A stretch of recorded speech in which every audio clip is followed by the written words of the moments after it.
중앙은행이 승인을 하는 그 과정에 있어서 이걸 뭐 갑자기 왕창 다 열어주고 이런 케이스는 아닐 것 같고 선별적으로 할 것 같고요. 그리고 당연히 적절한 사이즈를 만들어 가려고 하겠죠. 네. 어떤 분들은 이제 비트코인 가격이 지금 가격 대비해서 100배 오를 거다. 뭐 이거는 모르겠고 100% 올라간다? 충분히 가능성이 있어요.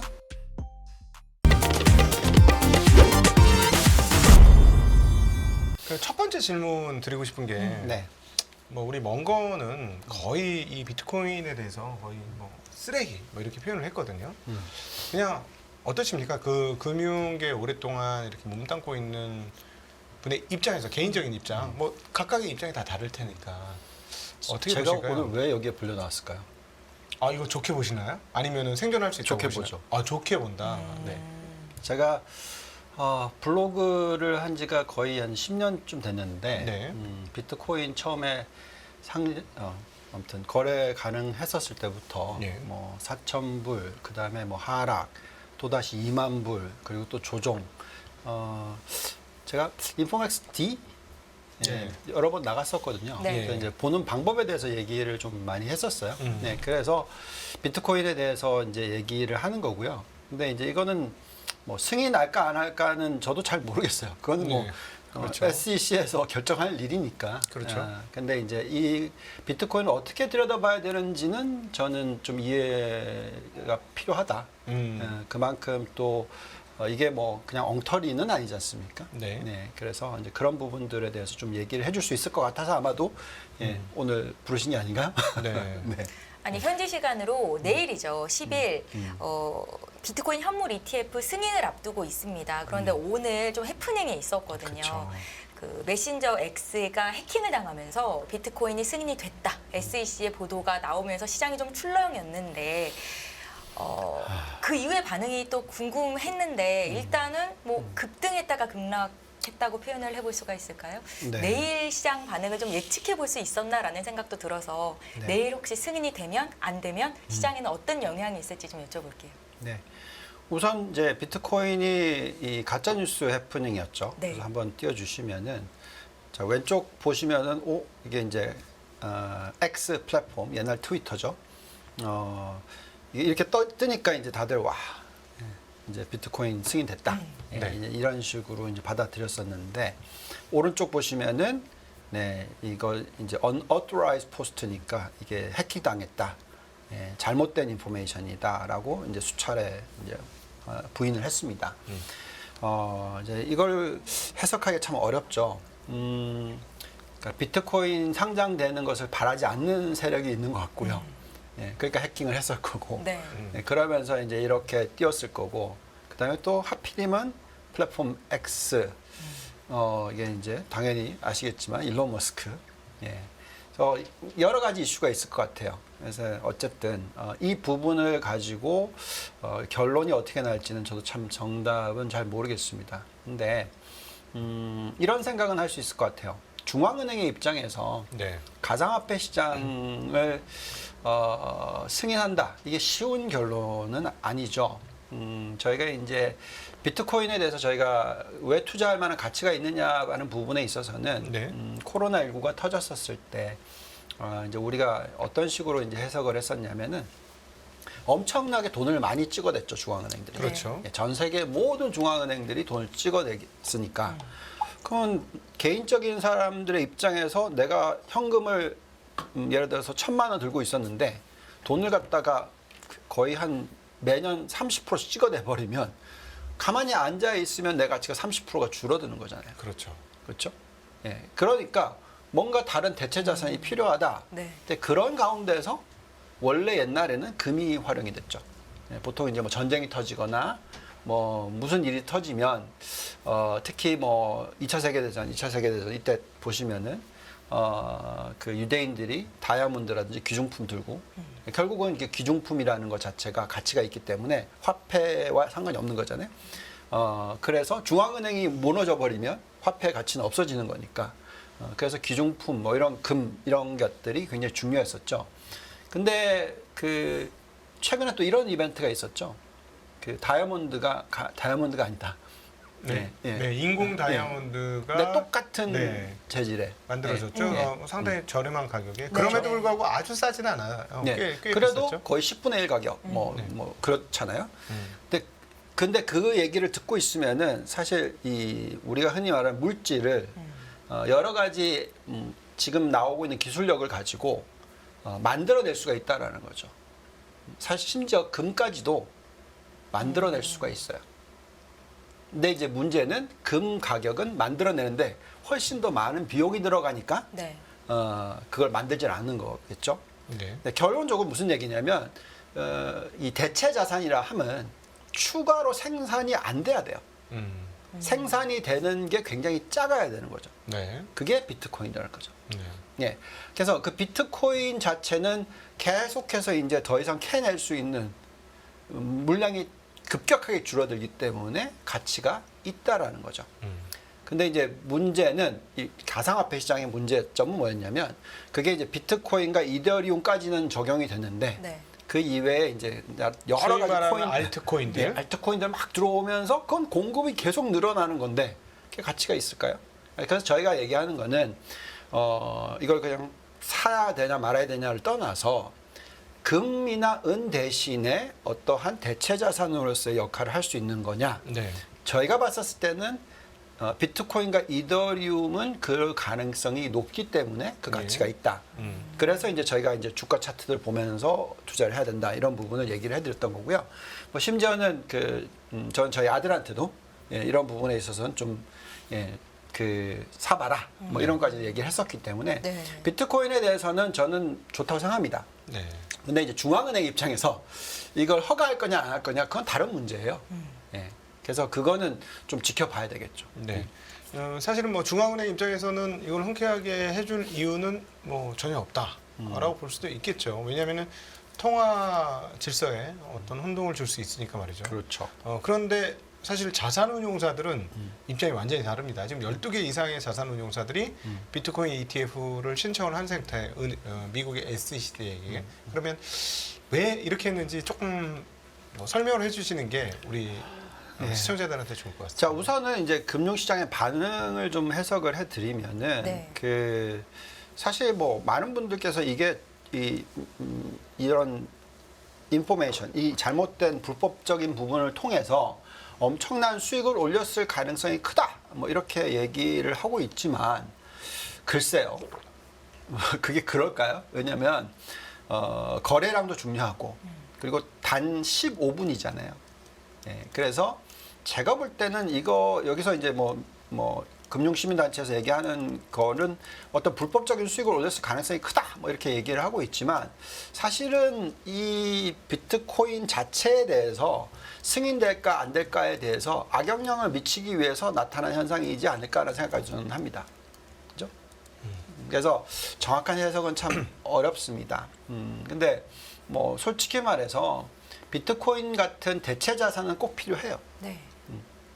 왜냐하면 우리가 현금을 들고 있는 것 대신에 뭔가를 들고 있어야지 어떤 세이프티넷이라는 게 있기 때문에 그것을 대체해 줄 수 있는 지금 현재 시대에서 우리가 계속 얘기하는 4차 산업혁명, 5차 산업혁명이라고 얘기를 하고 있는 시대에서 또 이제는 거의 전자산 거래가 전체 거래의 절반을 넘어가는 상황에서 이 비트코인이 할 수 있는 역할이 클 수가 있겠죠.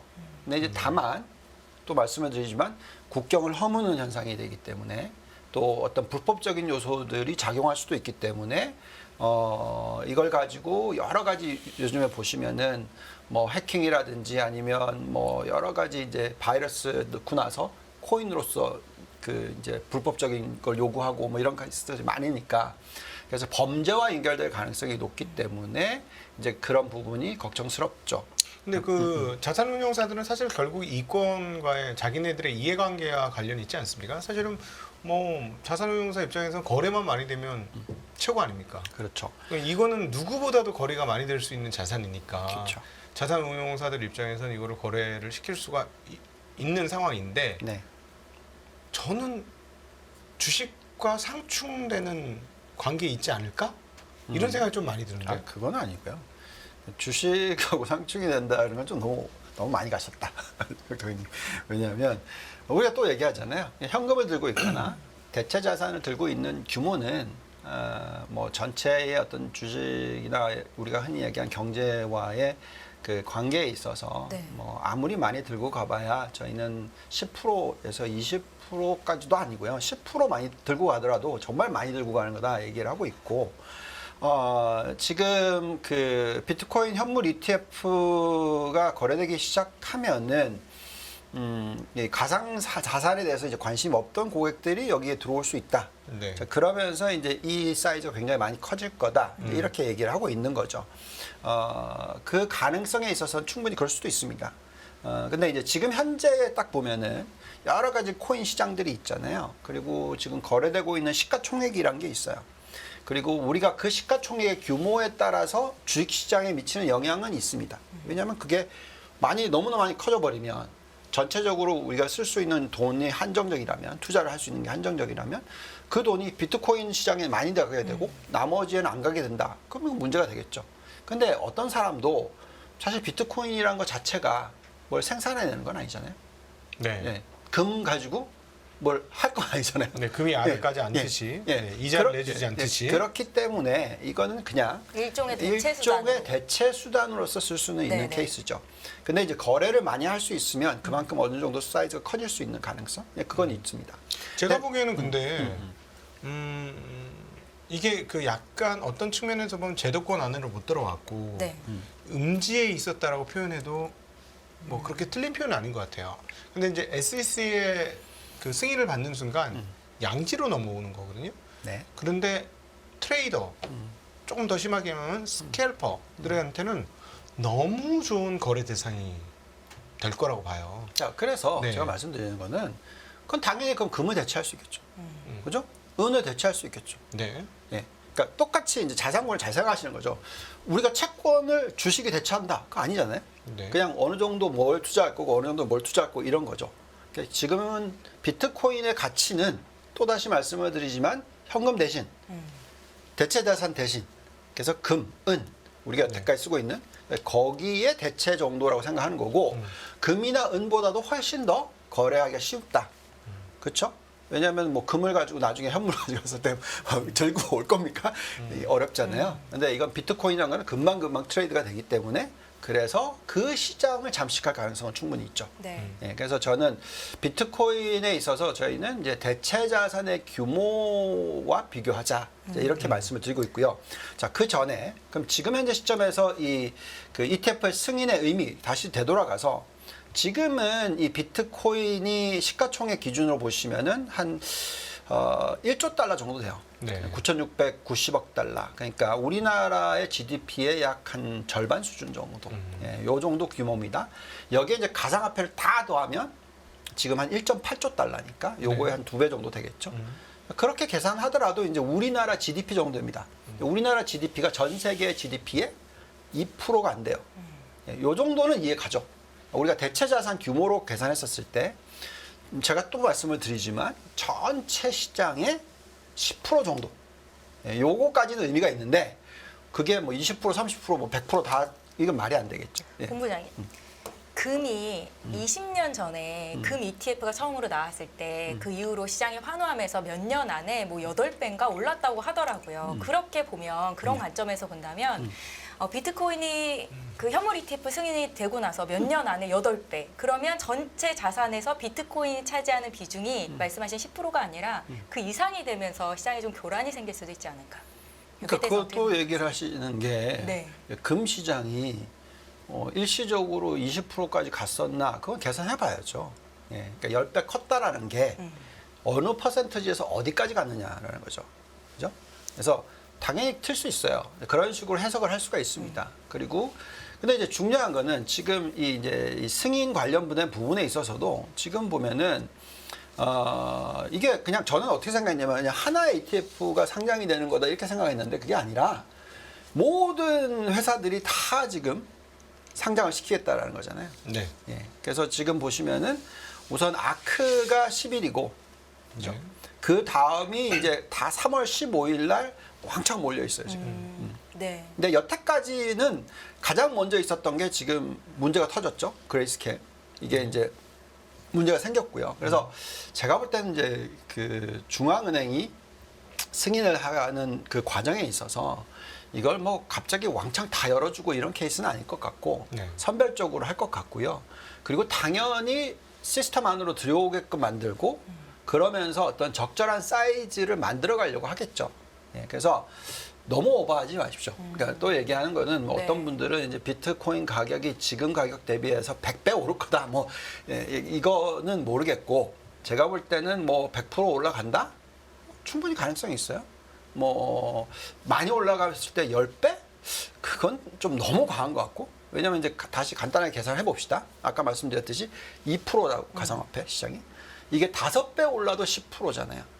그러면 모든 대체 자산을 다 그냥 잠식하는 겁니다. 그러니까 사이즈를 한번 보면서 말씀을 드려볼게요. 자, 요게 이제 지금 글로벌 애셋 알로케이션, 그러니까 우리가 흔히 말하는 펀드 매니저들이 운용을 하는 데 있어서 애셋을 어디에 알로케이션 하느냐인데 여기 보시면은 얼터너티브 애셋이라고 해서 그게 이제 대체 자산 쪽이죠. 이게 12%입니다. 이게 많이 커졌는데 12%예요. 근데 지금 말씀하시는 거는 2%이던 시장이 지금 현재 이게 10배 올라보면 20% 갈 거라는 얘기잖아요. 네. 그럼 이거 다 잠식하고 채권이나 주식 중에서 또 잠식한다. 이 얘기거든요. 근데 또 말씀을 드리지만 비트코인이나 이런 가상화폐가 뭘 생산하죠? 회사가 아니잖아요. 그렇기 때문에 얼터너티브 애셋의 투자는 아무리 운영하는 사람들의 입장에서 이걸 가지고 그렇게 갈 일은 제가 볼 땐 거의 불가능하다. 이렇게 판단하고 있고요. 그럼 이렇게 한번 질문을 드려볼게요. 네. 유동환 본부장님께서는 ETF 이제 비트코인 ETF가 승인되면 랩에 같이 운용을 하실 계획이 있으신가요? 아까 똑같은 질문을 받았어요. 네. 뭐 살 수도 있겠죠. 네, 그렇지만 제가 금을 살 정도. 그죠? 제가 그 정도의 가치로만 판단을 어떻게 하신다는 봤을 거죠? 때 제가 봤을 때 이런 케이스입니다. 네. 예를 들어서 금융 환경이 굉장히 안 좋아요. 그래서 어떤 금융위기가 터질 것 같아요. 네. 그래서 미국발 금융위기가 터진 것처럼 2007, 8년도에 자 이렇게 되면은 화폐 가치나 어떤 굉장히 두려움이 생긴단 말이죠. 자 그러면 저희가 이제 금을 어느 정도까지 실을 수 있냐면 전체 포트폴리오 20%까지 갈 수도 있어요. 예. 아까도 말씀드렸지만 얼터너티브 애셋이 지금 11%, 12%라고 얘기했죠. 네. 그래서 2배까지 늘릴 수 있을 가능성. 예, 그럴 생각은 있을 수 있죠. 근데 뭐 그거를 전부 다, 예, 그거는 예, 좀 너무 오버하는 것 같고요. 또 저희는 어떻게 계산을 하냐면 우리는 항상 계산 방법이 있습니다. 그러니까 대체 자산의 가치라는 것은 우리가 흔히 얘기하는 M2 총통화. 이 총통화가 어느 정도로 늘어나느냐에 따라서 그 가치의 그 사이즈가 늘어날 수 있다라고 측정을 해요. 네. 자, 그래서 이 도표를 좀 보여주시면은 지금 여태까지 이제 M2라는 숫자가 폭발적으로 성장을 했어요. 예, 코로나가 땅 터지면서. 그래서 그게 폭발적으로 성장을 했는데 차트 한번 보여드릴게요. 예, 여기 보시면은 M2가 이렇게 확 튀었죠. 예, 보시면 거의 30% 성장률이었고, 그 다음에 M2가 GDP의 퍼센티지로 계산했었을 때 이렇게까지 올라갔어요. 그죠? 이렇게 올라가면 그만큼 이 화폐의 가치가 떨어질 수 있기 때문에 이걸 대체해서 대체 자산 금으로 늘리는 거죠. 예, 그래서 그렇게 계산했었을 때 저희가 생각할 때 M2의 증가율로서 계산을 합니다. 자, 그러면 다른 거 다 빼고 그냥 이게 뭐 상장이 됐기 때문에 더 돈이 많이 들어올 거기 때문에 갑자기 사이즈가 갑자기 10%이던 게 20% 늘어난다 이 계산이 아니고 그냥 전형적인 통화의 양이 늘어나는 부분으로서 계산했었을 때 이것의 가치가 늘어날 수 있는 룸은 11%입니다. 지금 M2가 다시 바닥을 찍었고요. 그리고 최근 10월 달부터 지금까지 약 3개월 동안에 성장하는 속도를 보면 연간 단위로 11% 성장을 하고 있어요. 자, 그렇다면 다른 거 다 아니고 이게 모든 대체 자산 중에 하나 됐다. 그럼 저는 비트코인 플러스 이 가상화폐, 이더리움 요 다 더했을 때 요게 1년에 11% 느는 정도까지는 제가 더 투자를 합니다. 네. 근데 그게 갑자기 막 확 100% 튀어가지고 20%가 됐어요. 그럼 전 빨리 팔겠죠. 제 입장에서는 들고 있을 이유가 없어지니까.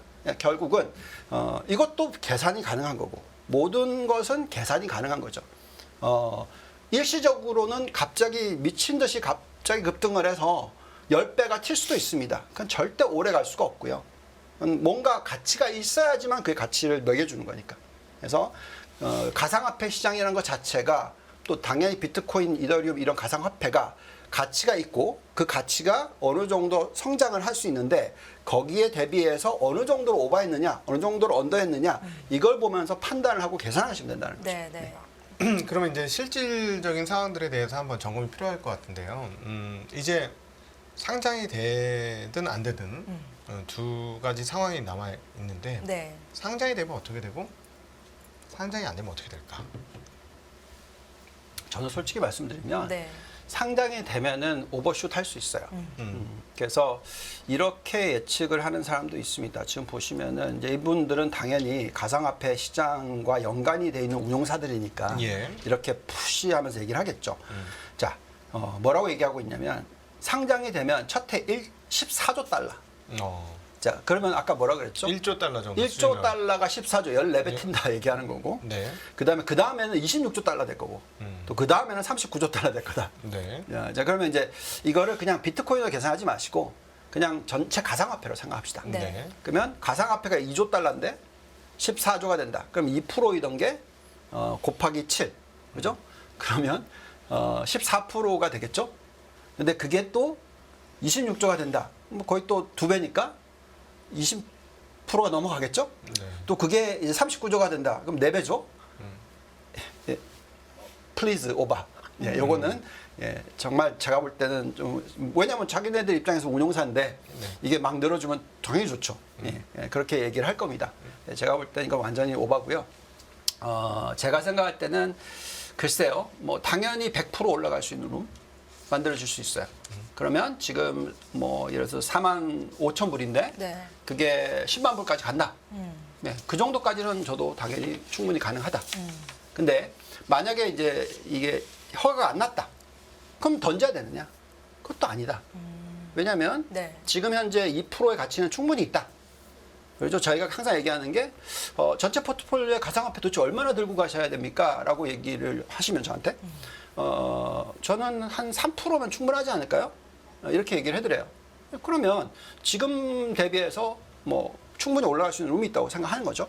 그렇다면 M2 증가율이 얼마냐? 그래서 거기에 따라서 나는 얼마를 늘릴 거다. 이런 식으로 자꾸 계산하면서 포트폴리오를 구성할 것 같습니다. 네. 최근에 굉장히 많이 올랐습니다. 지금 네. 이 3만 달러도 안 되던 게 지금 4만 5천 달러까지 올랐으니까 50%가 넘게 올랐거든요. 만약에 승인이 안 되면 제가 보기엔 요 최근에 오른 것들이 좀 타격을 받지 않겠는가. 그 반대로 승인이 나도 승인 날 것에 대한 기대감이 상당히 작용됐으니 단기적으로 오르겠지만 이 부분에 되돌림이 있지 않겠는가. 이렇게도 보여진다. 어떻게 보실까요? 네, 그렇게 지금 제가 답변을 드린 거고. 네. 예, 그래서 승인이 되면 100% 상승. 그래서 오버슛을 100%까지 할 수 있는 가능성 충분히 있다. 그렇지만 또 승인이 안 됐다고 하더라도 지금 뭐 45,000불은 그렇게 또 비싸 보이지도 않는다. 예, 그래서 빠지더라도 지금 오름폭을 되돌리는 정도? 그러니까 뭐 한 4만 불 미만까지 깨질 수 있는 가능성? 예, 뭐 그것도 열어놓고 봐야 되겠죠. 네. 전체 포트의 가상화폐 3% 정도 비중을 들고 가는 건 승인이 되든 안 되든 상관없이 유효할 수 있다라는 말씀이셨고요. 저희 바로 이어서 미국 증시 이야기 메인으로 좀 들어가 볼게요. 네. 예. 미국 증시보다 오늘 제가 보니까 이제 일본 증시나 뭐 유가 부분들이 있던데 맞아요. 일본이 예. 지금 34년 만에 최고치 이런 이야기가 나오더라고요. 네, 지금 우리가 얘기하고 있는 내용들이 네. 사실 좀 비트코인도 좀 뭔가 시대 변화적인 부분을 얘기를 하고 있는 거잖아요. 네, 그래서 유가 부분이나 일본 이 부분을 사실 시간이 10분밖에 없으니까 네. 그쪽을 짚어보시죠. 뭐 미국 얘기야 뭐 저희가 맨날 매주마다 나와서 얘기하는 거니까. 네, 네. 좋습니다. 예, 그러면 이제 우선 그 유가 부분을 좀 얘기를 하자면 유가를 보시면은 참 말도 안 되는 그 마이너스 유가 선물 가격이 나왔었잖아요. 차트 한번 띄워주시면은 네. 예, 2020년에 마이너스 40불까지 갔었어요. 그게 이제 플러스 126불까지 갔었고 이게 이제 전쟁 여파죠. 러시아 전쟁. 그리고 나서 또 최근에 보시면 이렇게 튀었었어요. 그죠? 여기 이렇게 튀었던 거는 뭐냐? 뭐 이스라엘 팔레스타인 전쟁. 네, 그러면서 90달러까지 갔었습니다. 그렇지만 이제 저희가 생각하는 거는 지금이 그 저희는 이 유가의 어떤 변화가 생기고 있는 것도 맞다라고 생각합니다. 그러니까 왜 그러냐면 최근에 나타난 현상 중에 가장 크게 볼 수 있는 부분이 이 전기차로의 전환이 되고 있는 부분. 또 하나는 미국 이 셰일가스를 갖고 있다 보니까 중국이 신재생 에너지에 엄청난 돈을 퍼붓고 있어서 여기에 공급량이 300%씩 늘고 있어요. 예, 올해 같은 경우에. 네. 예, 그렇기 때문에 우리가 흔히 얘기하는 패러다임의 변화가 생기는 거죠. 예, 그래서 그 유가에서 신재생 에너지로 넘어가는 속도가 굉장히 빨라지고 있는 부분도 인정을 해야 된다는 거죠. 예, 그렇다면 우리가 보통 가격을 측정할 때 수요와 공급이잖아요. 근데 수요는 점점 이 자동화가 잘 되고 활성화가 잘 되면서 전력 소비량의 효율량이 좋아져요.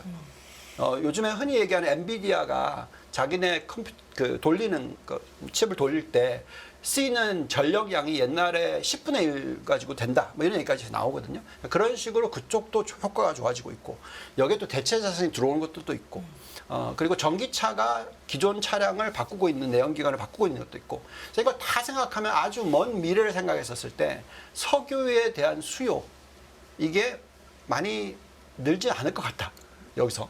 그렇다면은 결국은 가격 자체가 한번 하향 안정화되거나 안정을 찾을 수 있는 가능성이 충분히 있다라는 거죠. 네. 자, 그래서 최근에 이런 뉴스가 터짐에도 불구하고 뭐 이런 전쟁이 계속 이어진다는 뉴스에도 불구하고 70달러 근처까지 떨어졌습니다. 그리고 앞으로도 아마 이런 박스권의 유지가 되다가 이렇게 한 번씩 이렇게 한 번 떨어지고 이렇게 되다가 또 한 번 떨어지고 이런 식의 어떤 계단식의 하락이 장기적으로 벌어지지 않을까 이렇게 생각하고 있고요. 자, 그래서 유가에 있어서는 저희가 투자를 할 때 있어서 이 변화를 잘 생각하자. 그러니까 석유 수요에 있어서 가장 중요한 부분이 그 엔진, 그러니까 자동차요. 그러니까 교통. 이쪽 부분이 거의 운송 관련된 부분이 거의 40%입니다. 수요에. 그래서 그게 어떻게 변하는지. 그다음에 이제 공급 부분에 있어서 신재생 에너지가 얼마를 차지하는지 이 부분을 항상 좀 보시면서 생각했으면 좋겠고 그래서 앞으로 이 유가의 흐름은 박스권일 텐데 지금처럼 뭐 65달러에서 80달러 사이 정도 그러니까 이런 구간이 앞으로 1년, 2년 정도 이어질 것 같다. 자, 이렇게 보시면서 투자하시는 게 적절할 것 같고요. 그다음에 이제 심각한 문제로 들어갑시다. 일본 시장. 네, 89년도, 90년도에 찍었던 역대 사상 최고치 네. 근처에 부럽습니다. 도달했습니다. 네, 그 흥청망청했던 버블의 시대로 주가가 올라갔습니다. 네, 물론 달러와 환산은 그렇진 않지만. 네, 물론 그렇죠. 예, 근데 이제 지금 정말 안타까운 부분은 뭐 우리가 일본 증시 투자를 하고 싶어 하는 이유가 있어야 되는 거잖아요. 네. 그리고 대한민국 국민들 중에서 상당히 많은 분들이 한국 투자를 하지 다른 나라 투자는 안 하잖아요. 네. 예, 그래서 이걸 보면서 좀 얘기를 해보시죠. 자, 지난 10년을 얘기를 합시다. 10년 좀 넘게 한 12년 정도 되는 건데 지금 이 차트 띄워주시면은 일본이 지난 10년간 얼마나 올랐나? 예, 300% 올랐어요. 네, 3배. 예, 3배. 그러니까 4배로 간 거예요. 그러니까 300% 올랐습니다. 그러니까 지금 1이던 게 4가 된 거죠. 네. 간단하게 계산하면. 근데 이제 오른쪽을 보시면 한국은 어떻게 됐을까요? 예, 25%만 올랐어요. 예. 이게 정말 안타까운 케이스. 자, 근데 이걸 또 재미있는 현상인데 이걸 다른 나라와 연결시켜서 한번 볼까요? 일본은 정확하게 S&P 500을 쫓아갔고요. 예. 예, 우리는 정확하게 상해 종합지수를 쫓아갔어요. 예, 그게 결론적으로 제가 생각하기에는 우리나라가 지난 10몇 년 동안에 물론 최근에는 많이 바뀌었습니다. 그냥 중국 쪽으로 다 중국 쪽으로 정말 많은 사람들이 중국 쪽으로 이렇게 됐었어요. 예, 그게 제가 볼 때는 굉장히 어떤 잘못된 선택이었다. 예, 그래서 그걸 하루빨리라도 바꿔야 된다. 그 얘기를 자꾸 해드렸던 거고 지금 제가 10년 내내 그 얘기를 해드렸거든요. 되돌아온 게 중국에서 되돌아온 게 정확하게 2013년 말이었습니다. 예, 그래서 지금 현재의 상황에서는 근데 그래도 그나마 변화가 일어나고 있다. 자, 일본은 어느 정도냐면요. 제가 얘기를 좀 들어보니까 네. 어떤 이 국가적인 어떤 미팅이 있을 때 미국이 이렇게 하자. 그럼 제일 먼저 예! 한 데가 일본이고요. 그렇죠. 예. 네. 예. 중국이 뭘 하자. 그러면 전혀 반응이 없고요. 네. 그렇게 지난 10년 흘러왔어요. 그러니까 딱 지금 이런 모습인 거죠. 잘 생각해 보시면 일본이 도대체 아니 부채 비율이 정부 부채 비율이 우리나라의 뭐 6배, 미국의 2배 이상. 근데 금리가 0%. 이게 누가 허락하지 않으면 될 수 있는 가능성이 없는 거죠, 거의. 예. 그래서 제가 볼 때는 그 미국의 입장에서 유럽과 일본으로 봤었을 때는 그만큼 그렇게 금리가 낮아지는 거에 대해서 충분히 어떤 어떤 반대 의견에 대해서 없었다고 보면 중국은 지금 2.6%까지 지금 떨어져 있는 상황인데 계속해서 모든 부분에서 지금 변화가 지금 생기고 있어요. 그래서 저희는 아무래도 지금 중국에서는 조금 발을 빼는 게 맞다. 일본을 보는 것만이 아니라 그래서 그 부분에 있어서 이렇게 보시면 이제 주가의 흐름 자체도 보시면은 그 일본과 미국의 상승 반대로 중국의 하락 이런 거고요. 뭐 최근에 또 인도 많이 올라오잖아요. 인도 많이 올라오고 베트남도 좀 많이 올라오고 하는 거 보면은 뭐 다 아시겠지만 미국이 그쪽에 대해서 훨씬 더 우호적이죠. 네. 예, 그런 부분도 인식을 하셔야 될 것 같고 정말 저희가 다행스럽다고 생각하는 부분인데 정말 많이 좀 실수를 했다라고 생각하는 부분은 뭐냐면 지금 보십시오. 일본의 가계부채 비율이 2000년도까지는 70%까지 올라가기도 했었어요. 근데 그때 터졌단 말이죠. 일본이. 그러니까 부동산 쪽이. 네. 그리고 나서 엄청나게 많이 빠져서 60%대까지 떨어졌어요. 그리고 지금 올라왔다고 하는 게 60 거의 한 8% 정도밖에 안 됩니다. 네. 근데 우리나라 보시죠. 그냥 주구장창 오르기만 했어요. 그래서 2000년도에 40% 좀 넘고 한 50% 조금 미만이던 게 지금 100% 넘었단 말이죠. 네. 자, 이거는 이제 심각한 문제입니다. 그래서 두 개를 같이 보시면서 왜 일본이 그러면 이렇게 잘 나갔고 왜 한국은 못 나갔냐? 이 부분을 이해를 하셔야 되겠죠. 예. 예, 그리고 앞으로도 이게 해소가 될 때까지는 제가 한국 부동산 투자를 하면 안 된다까지도 얘기를 하는데 지금 현재 시점에서는 이게 여기서 딱 나오는 숫자입니다. 그래서 일본을 보는 거에서 일본이 왜 올랐냐를 보는 것보다는 일본과 우리나라를 지금 비교했었을 때 도대체 어떻게 투자를 해야 되느냐 이걸 좀 이해하셔야 된다는 거죠. 네. 정말 다행인 것은 가계부채는 어쨌든 간에 좀 고치면 돼요.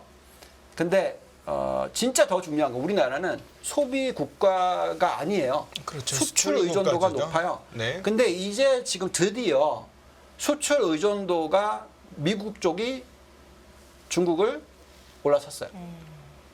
그래서 지금 이제 보시면은 과거에 이렇게까지 중국 비중이 높았었던 것이 이제는 미국이 완전 치고 올라와서 이제 올라갔단 말이죠. 자, 그렇다면 저희가 생각할 때 이제 한국도 점차적으로 미국의 주식시장을 쫓아갈 확률이 더 높다. 예, 그래서 거기에 대한 초점을 맞추시고 투자를 하시는 게 좋겠다. 그리고 앞으로 기업들도 결정을 내릴 때 네. 미국 쪽에 대한 어떤 디펜던시, 그러니까 의존도 대비 중국에 대한 의존도를 놓고 봤을 때 확연하게 중국보다는 미국의 의존도를 높인 게 맞다. 왜냐하면 이게 우리가 흔히 얘기하는 자본시장이잖아요. 네. 그러니까 중국에다가 예를 들어서 우리가 10을 썼다 그러면 받아올 게 옛날에는 10, 20, 30 이럴 줄 알았는데 결국 5에 썼고 미국에다 10을 썼으면 우리는 받아올 게 10, 20, 30 이렇게 된 거예요.